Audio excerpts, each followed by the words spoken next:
Assalamualaikum warahmatullahi wabarakatuh. Kami dari kelompok 4 akan mempresentasikan tentang validitas dan reliabilitas. Nah, yang pertama yakni instrumen penelitian. Instrumen penelitian yang baik adalah instrumen yang valid dan realita. Nah, instrumen ini dibagi menjadi dua, yakni non-tes dan tes. Di mana non-tes dan tes ini adalah suatu bahan pengukuran untuk kemampuan peserta didik.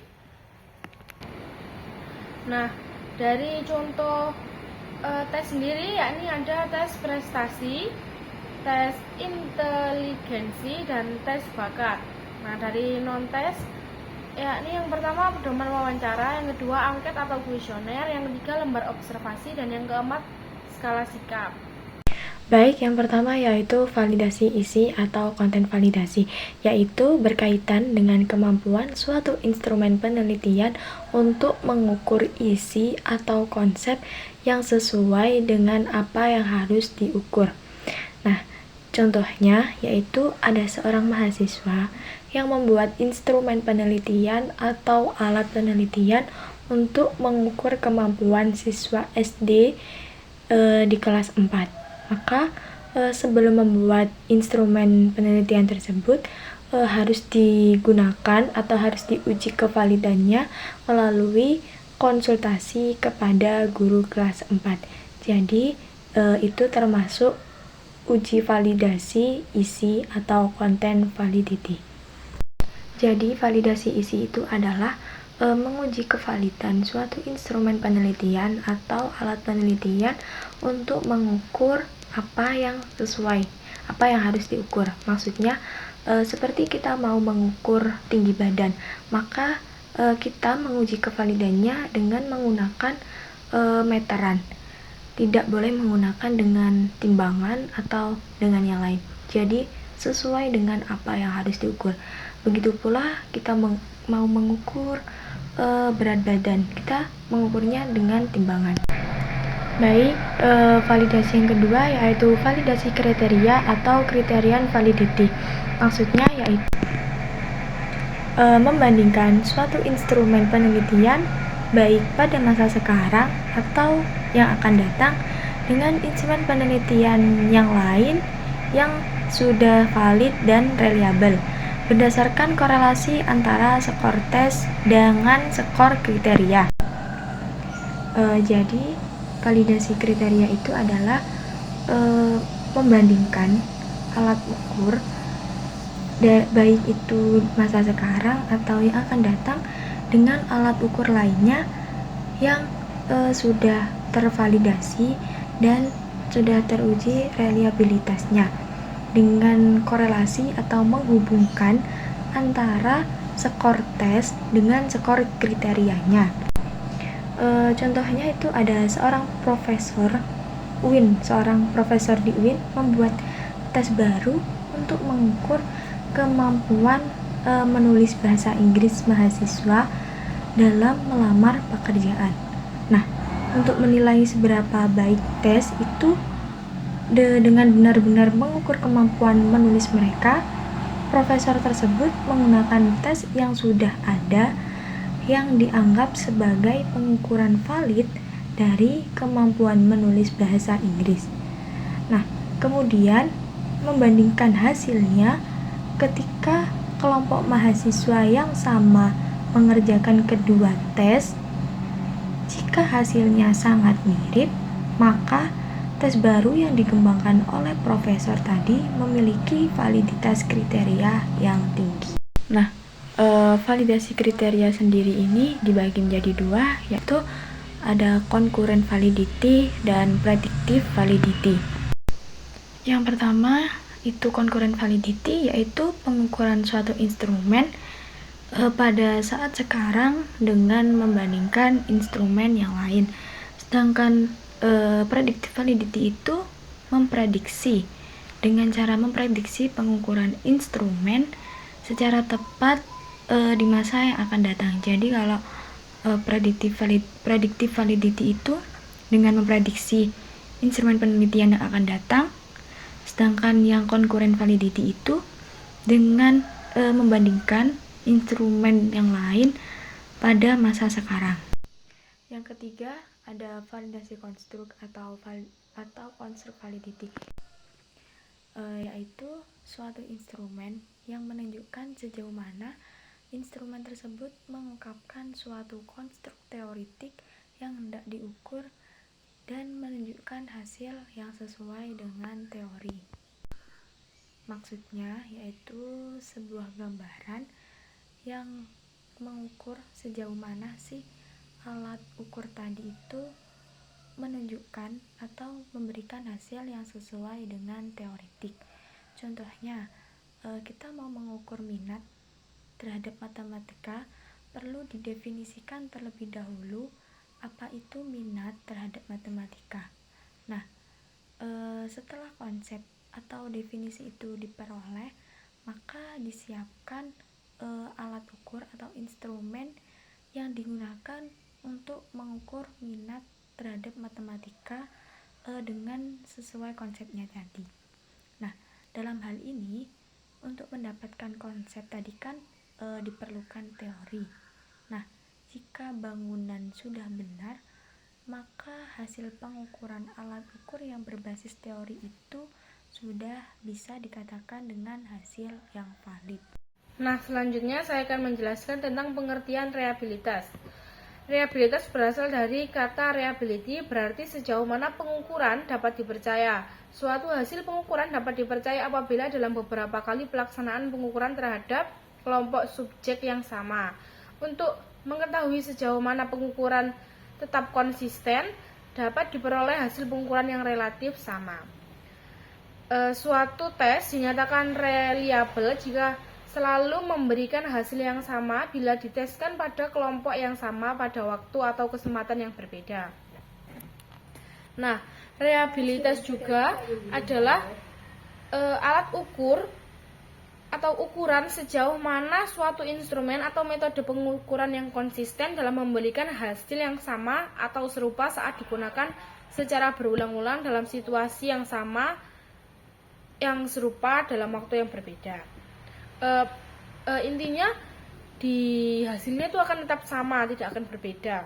Nah, dalam konteks penelitian dan pengukuran, reliabilitas mengacu pada keadaan atau ketetapan instrumen yang menghasilkan data yang konsisten. Nah, reliabilitas ini sangat penting dalam penelitian karena peneliti ingin memastikan bahwa data yang mereka kumpulkan dapat diandalkan dan tidak dipengaruhi oleh faktor-faktor yang tidak diinginkan seperti kesalahan pengukuran atau variasi acak. Dengan memastikan reliabilitas instrumen atau metode pengukuran, peneliti dapat memiliki keyakinan yang lebih besar dan konsistensi dan validitas hasil penelitian mereka. Selanjutnya saya akan menjelaskan tentang jenis-jenis reliabilitas. Nah, jenis-jenis reliabilitas ini ada 4. Yang pertama, tes retest reliability. Tes retest reliability adalah yang dilakukan dengan cara mencoba alat ukur beberapa kali kepada subjek penelitian atau alat ukur yang sama, subjek penelitian sama dan dalam waktu yang berbeda. Nah, contoh penerapan tes retest reliability ini sendiri seperti ketika seorang peneliti ingin memeriksa konsistensi hasil dari kuesioner kepuasan pelanggan. Peneliti akan memberikan kuesioner pada sekelompok pelanggan untuk menilai seberapa puasnya mereka dengan pelayanan yang telah diberikan. Lalu pada minggu-minggu selanjutnya akan dibuat suatu evaluasi dan mengindikasikan seberapa konsisten kuesioner tersebut dalam pengukuran kepuasan pelanggan dari waktu ke waktu. Jadi disamakan progresnya seperti apa, apakah sama. Nah, itu adalah hasil yang diinginkan dari tes retest reliability sendiri.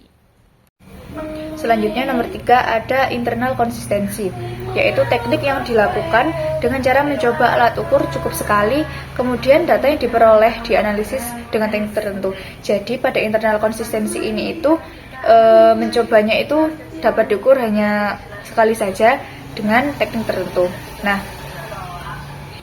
Nah, pada internal konsistensi ini itu biasanya itu merupakan ukuran yang didasarkan pada korelasi antara item yang berbeda pada tes yang sama atau subskala yang sama pada tes yang lebih besar.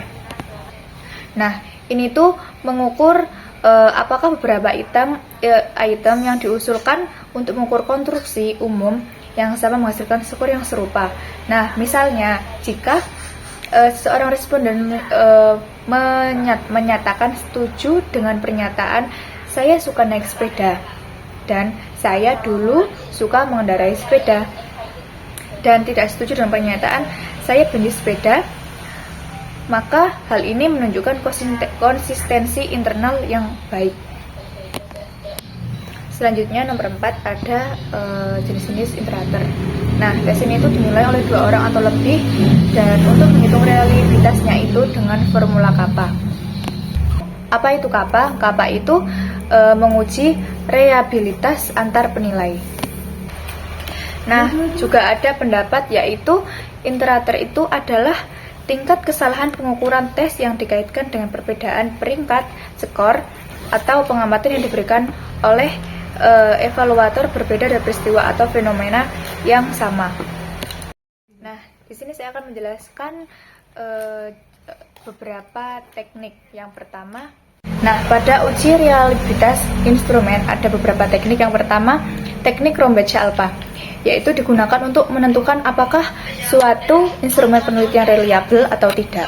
Nah, bila jawaban ini itu diberikan subjek penelitian berbentuk skala seperti 1-3, 1-5, atau jawaban yang menginterpretasikan penilaian sikap. Misalnya, sangat memuaskan dinilai pada nomor 3, memuaskan dinilai pada nomor 2, dan tidak memuaskan pada nilai nomor 1. Nah, pada teknik Rombacha alpha ini itu biasa terjadi pada angket, dan maka jika kita memiliki data seperti ini, kita itu menggunakan teknik Rombacha alpha ini.